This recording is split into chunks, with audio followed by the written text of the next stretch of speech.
नमस्कार, प्रणाम, हर हर महादेव। गाइस अभी पावर स्टार पवन सिंह के जन्मदिन में मात्र 3 दिन बाकी है। आज जो है वो 2 तारीख है और आज से मतलब 3 दिन बाद पावर स्टार पवन सिंह का फाइनली वो वाला गाना रिलीज हो जाएगा जिसका इंतज़ार था। और फाइनली पवन सिंह का जन्मदिन आएगा जिसका हम लोग इंतज़ार कर रहे थे। और इस जन्मदिन को जो है वो और भी ख़ास तरीके से मनाया जाएगा, जिससे पहले बार मनाया जाता है और भी उससे ख़ास तरीके से मनाया जाएगा। इस जन्मदिन को महोत्सव की तरह मनाया जाता है और पावर स्टार पवन सिंह के फैंस जो हैं इस जन्मदिन का जो है वो बेसब्री से इंतजार करते हैं, क्योंकि यहाँ पे हमें नए नए गाने देखने को मिलते हैं। फाइनली इस साल के जन्मदिन का इंतजार है और इस साल के जन्मदिन पे पावर स्टार पवन सिंह और सनी लियोनी का जो गाना आने वाला है, फैंस पहले से ही पागल हो चुके हैं। और पवन सिंह और सनी लियोनी का गाना जो है क्लिप जो है वो जोड़ रहे हैं और रील बना रहे हैं। वो रील्स आप अपनी क्रिएटिविटी करिए और इस गाने का इंतजार कर रहे हैं कि कब पवन सिंह और सनी लियोनी का ये गाना आए। और कुछ लोगों ने तो अभी से पुराने वाले गाने पे और सनी लियोनी का जो बॉलीवुड सॉन्ग्स होता है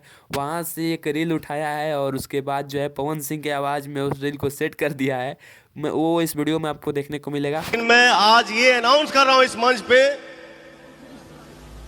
जो आप लोगों ने भी कल्पना नहीं किया होगा उसको भी नचाऊंगा भोजपुरी में। कोनो शौक बता देख ली जांच के अरे हम होई दीवाना गली काच के, अरे आ जाइए पाँच के चल जाइए नाच के। भोजपुरी इंडस्ट्री में पहली बार ऐसा हो रहा है कि कोई भोजपुरी का स्टार जो है वो किसी बॉलीवुड और टॉलीवुड के स्टार को जो है अपने भोजपुरी गानों में नचाता है। आज से पहले ये होता था कि भोजपुरी के कलाकार जो हैं वो दूसरी इंडस्ट्री में जाते थे। आज से पहले रवि किशन भी दूसरी इंडस्ट्री में गए, मनोज तिवारी भी दूसरी इंडस्ट्री में गए, लेकिन पवन सिंह एक ऐसे भोजपुरी के कलाकार हैं कि जो अदर इंडस्ट्री के लोगों को भोजपुरी में लाते हैं, ना कि खुद बॉलीवुड इंडस्ट्री में और अदर इंडस्ट्री में जाते हैं, भोजपुरी को बढ़ाते हैं। क्योंकि आपको साफ साफ यहाँ पे देखने को मिल रहा है कि पावर स्टार पवन सिंह जो हैं भोजपुरी इंडस्ट्री को दिन प्रतिदिन दिन दूना और रात चौगुना बढ़ाते जा रहे हैं। और इतना बढ़ा रहे हैं कि कहीं ना कहीं अब भोजपुरी इंडस्ट्री का टक्कर जो है वो बॉलीवुड से होने वाला है और देश की और विदेश की बाकी सारी